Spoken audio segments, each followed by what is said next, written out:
नमस्ते दोस्तों, कैसे हैं आप सभी। उम्मीद करता हूं कि आप सभी बिल्कुल अच्छे होंगे। दोस्तों, आज की इस वीडियो में हम बात करने वाले हैं एक ऐसी किताब के बारे में जो आपकी सोच, आपकी आदतों और आपकी पूरी जिंदगी बदल सकती है। इस किताब का नाम है द पावर ऑफ डिसिप्लिन, जिसे डैनियल वॉल्टर ने लिखा है। अगर आप बार बार अपने गोल्स बनाते हैं लेकिन उन्हें पूरा नहीं कर पाते, अगर हर रात सोचते हैं कि कल से मेहनत शुरू करूंगा लेकिन अगला दिन भी पहले जैसा निकल जाता है, अगर पढ़ाई, जिम, बिजनेस या यूट्यूब पर लगातार मेहनत करना आपके लिए मुश्किल हो जाता है, तो यह किताब आपके लिए है। दोस्तों, ज्यादातर लोग सक्सेस चाहते हैं लेकिन डिसिप्लिन नहीं। वे चाहते हैं कि बिना मेहनत के अच्छे मार्क्स आ जाएं, बिना प्रैक्टिस के स्किल आ जाए और बिना संघर्ष के सक्सेस मिल जाए। लेकिन असली दुनिया में ऐसा नहीं होता। इस किताब का सबसे बड़ा संदेश है, मोटिवेशन आपको शुरुआत करवा सकती है लेकिन डिसिप्लिन ही आपको मंजिल तक पहुंचाता है। मोटिवेशन कुछ समय के लिए आता है और चला जाता है, लेकिन डिसिप्लिन आपको हर दिन सही काम करने की ताकत देता है। तो बिना समय बर्बाद किए आइए शुरू करते हैं इस शानदार किताब की पूरी समरी। चैप्टर 1, डिसिप्लिन आखिर है क्या। बहुत से लोग डिसिप्लिन को गलत समझते हैं। उन्हें लगता है कि डिसिप्लिन का मतलब है अपनी जिंदगी को बहुत मुश्किल बना लेना, लेकिन लेखक कहते हैं कि डिसिप्लिन का मतलब है जो काम आपके भविष्य के लिए जरूरी है उसे तब भी करना जब आपका मन बिल्कुल न करे। मान लीजिए आपकी परीक्षा आने वाली है। आप जानते हैं कि पढ़ाई करनी चाहिए, लेकिन उसी समय आपका मन मोबाइल चलाने का करता है। यहीं से दो तरह के लोग बनते हैं। पहला व्यक्ति अपने मन की सुनता है, दूसरा व्यक्ति अपने लक्ष्य की, और यही छोटा सा फैसला भविष्य में बहुत बड़ा अंतर पैदा करता है। सफल लोग भी हमेशा मोटिवेटेड नहीं रहते। उनका भी कई बार काम करने का मन नहीं करता, लेकिन वे अपने मूड को अपने गोल से बड़ा नहीं बनने देते। यही असली डिसिप्लिन है। चैप्टर 2, मोटिवेशन क्यों काफी नहीं है। आज इंटरनेट पर लाखों मोटिवेशनल वीडियोस हैं। हम उन्हें देखते हैं, जोश आ जाता है, हम टाइम टेबल बनाते हैं, नई किताब खरीदते हैं, जिम ज्वाइन करते हैं, लेकिन सिर्फ कुछ दिनों बाद हम फिर पहले जैसी लाइफ जीने लगते हैं। ऐसा क्यों? क्योंकि मोटिवेशन एक फीलिंग है, और फीलिंग हमेशा बदलती रहती है। कभी आप खुश होंगे, कभी उदास, कभी एनर्जेटिक, कभी बिल्कुल थके हुए। अगर आपका काम आपके मूड पर निर्भर करेगा तो आपकी सफलता भी मूड पर निर्भर करेगी। लेकिन डिसिप्लिन कहता है, मूड जैसा भी हो, काम पूरा होना चाहिए। यही आदत सफल लोगों को बाकी लोगों से अलग बनाती है। चैप्टर 3, सेल्फ कंट्रोल सबसे बड़ी ताकत है। आज के समय में सबसे बड़ी समस्या टैलेंट की नहीं, बल्कि डिस्ट्रैक्शन की है। सुबह उठते ही mobile, Instagram, YouTube shorts, games, notifications, धीरे धीरे ये सारी चीजें हमारी फोकस करने की क्षमता को कम कर देती हैं। लेखक कहते हैं कि अगर आपको अपने सपने पूरे करने हैं तो सबसे पहले अपने माइंड को कंट्रोल करना सीखिए। अगर आपका मन मोबाइल देखने का करे तो खुद से कहिए, पहले 30 मिनट अपना जरूरी काम पूरा करूंगा, उसके बाद मोबाइल देखूंगा। शुरुआत में मुश्किल लगेगा, लेकिन कुछ दिनों बाद यही आपकी आदत बन जाएगी। चैप्टर 4, हैबिट्स आपकी पहचान बनाती हैं। आपकी जिंदगी किसी एक बड़े फैसले से नहीं बदलती, बल्कि रोज किए गए छोटे छोटे कामों से बदलती है। अगर आप रोज सिर्फ 20 मिनट पढ़ते हैं, 30 मिनट एक्सरसाइज करते हैं, 10 पेजेस किताब पढ़ते हैं, तो 1 साल बाद आप पहले जैसे इंसान नहीं रहेंगे। लेखक कहते हैं, आप वही बनते हैं जो आप रोज करते हैं। इसलिए अच्छी आदतें बनाइए, बुरी आदतों को धीरे धीरे छोड़िए। चैप्टर 5, विल पावर कैसे बढ़ाएं। विल पावर जन्म से नहीं मिलती, इसे रोज प्रैक्टिस करके मजबूत बनाया जाता है।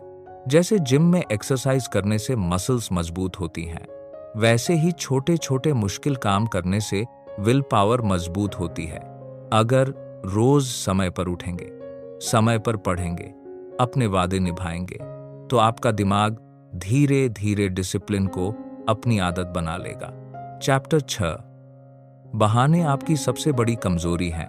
हम अक्सर कहते हैं, मेरे पास समय नहीं है, मैं कल से शुरू करूंगा। अभी सही समय नहीं है। लेकिन लेखक कहते हैं, बहाने आपकी जिंदगी नहीं बदलते, एक्शन बदलता है। हर सफल इंसान ने मुश्किल परिस्थितियों में भी शुरुआत की थी। अगर आप सही समय का इंतजार करेंगे तो शायद वह समय कभी नहीं आएगा। सबसे सही समय हमेशा आज होता है। चैप्टर 7, मेंटल टफनेस यानी मानसिक मजबूती। दोस्तों, जिंदगी कभी भी आसान नहीं होती। कभी परीक्षा में कम नंबर आते हैं, कभी नौकरी नहीं मिलती, कभी बिजनेस में नुकसान होता है और कभी हमारी मेहनत का रिजल्ट देर से मिलता है। ऐसे समय में ज्यादातर लोग हार मान लेते हैं। लेकिन लेखक कहते हैं कि सफल और असफल लोगों के बीच सबसे बड़ा फर्क उनकी मेंटल टफनेस होती है। मानसिक रूप से मजबूत इंसान मुश्किलों से भागता नहीं, बल्कि उनका सामना करता है। अगर आप किसी काम में असफल हो जाते हैं तो खुद से यह मत कहिए कि मैं नहीं कर सकता, बल्कि पूछिए, मैंने कहाँ गलती की और अगली बार उसे कैसे सुधार सकता हूं। यही सोच आपको हर दिन बेहतर बनाती है। चैप्टर 8, अपने गोल्स को साफ रखिए। बहुत से लोग कहते हैं, मुझे सफल बनना है, लेकिन सफलता का मतलब क्या है? अगर गोल ही साफ नहीं होगा तो रास्ता कैसे मिलेगा? लेखक कहते हैं कि अपने गोल्स को हमेशा लिखिए। उदाहरण के लिए, मुझे अगले 6 महीनों में 10 किताबें पढ़नी है, मुझे रोज 2 घंटे पढ़ाई करनी है, मुझे हर हफ्ते यूट्यूब पर 1 वीडियो अपलोड करनी है, मुझे अगले 3 महीनों में 5 किलो वजन कम करना है। जब गोल साफ होता है तो दिमाग भी उसी दिशा में काम करने लगता है। चैप्टर 9, टाइम मैनेजमेंट की असली ताकत। हर इंसान के पास दिन के सिर्फ 24 घंटे होते हैं। फिर भी कुछ लोग बहुत कुछ हासिल कर लेते हैं और कुछ लोग कहते रहते हैं कि उनके पास समय नहीं है। लेखक कहते हैं कि समस्या समय की नहीं, बल्कि उसकी प्राथमिकताओं की होती है। हर दिन अपने सबसे जरूरी काम को पहले पूरा करें।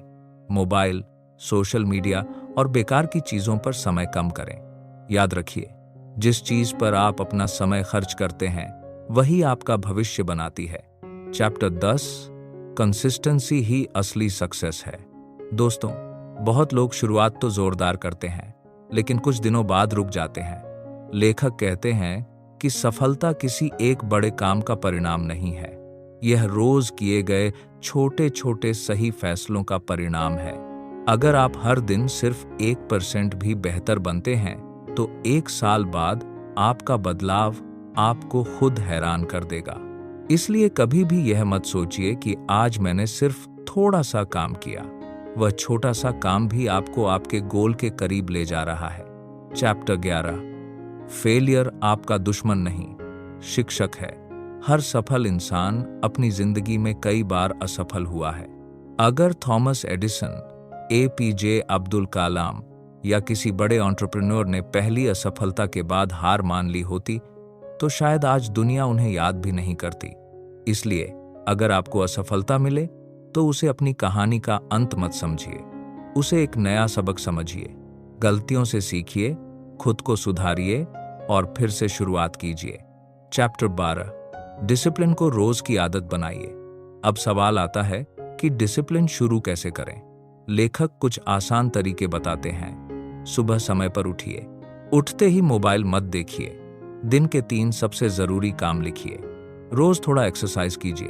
हर दिन कुछ नया सीखिए। रात में 5 मिनट निकालकर सोचिए कि आज आपने क्या अच्छा किया और क्या सुधार सकते हैं। अगर आप सिर्फ इन छोटी आदतों को 30 दिनों तक लगातार करेंगे तो आपको अपने अंदर बदलाव महसूस होने लगेगा। इस किताब की 10 सबसे बड़ी सीख। मोटिवेशन से ज्यादा डिसिप्लिन जरूरी है। छोटी आदतें बड़ी सफलता लाती हैं। बहाने छोड़कर एक्शन लेना शुरू करें। अपने गोल्स हमेशा लिखें। समय की कद्र करें। हर दिन थोड़ा बेहतर बनने की कोशिश करें। असफलता से सीखें, उससे डरे नहीं। अपने माइंड और इमोशंस पर कंट्रोल रखें। कंसिस्टेंसी ही असली सक्सेस का राज है। आज की मेहनत ही आपका कल बनाती है। Final conclusion. दोस्तों, द पावर ऑफ डिसिप्लिन सिर्फ एक किताब नहीं है, बल्कि एक ऐसी गाइड है जो हमें सिखाती है कि सफलता कोई जादू नहीं है। सफलता रोज किए गए छोटे छोटे सही फैसलों का परिणाम है। अगर आप हर दिन सिर्फ इतना तय कर लें कि चाहे मन हो या न हो, मैं अपने गोल के लिए काम करूंगा, तो यकीन मानिए, एक दिन वही डिसिप्लिन आपको उस मंजिल तक पहुंचा देगा जिसका आपने सपना देखा है। याद रखिए, मोटिवेशन आपको शुरुआत कराती है, लेकिन डिसिप्लिन आपको मंजिल तक पहुंचाता है। और एक और बात हमेशा याद रखिए, आपका भविष्य इस बात पर निर्भर नहीं करता कि आप आज कैसा महसूस कर रहे हैं, बल्कि इस बात पर निर्भर करता है कि आप आज क्या कर रहे हैं। अगर आपको द पावर ऑफ डिसिप्लिन की यह पूरी बुक समरी पसंद आई हो तो वीडियो को लाइक जरूर करें। इसे अपने दोस्तों और परिवार के साथ शेयर करें ताकि वे भी इस शानदार किताब की सीख से अपनी जिंदगी को बेहतर बना सकें। अगर आप ऐसी ही आसान भाषा में बुक समरीज, सेल्फ इंप्रूवमेंट और सक्सेस से जुड़ी वीडियो देखना चाहते हैं तो हमारे चैनल को सब्सक्राइब करना बिल्कुल मत भूलिए और बेल आइकन भी दबा दीजिए। मैं मिलता हूं आपसे अगली वीडियो में।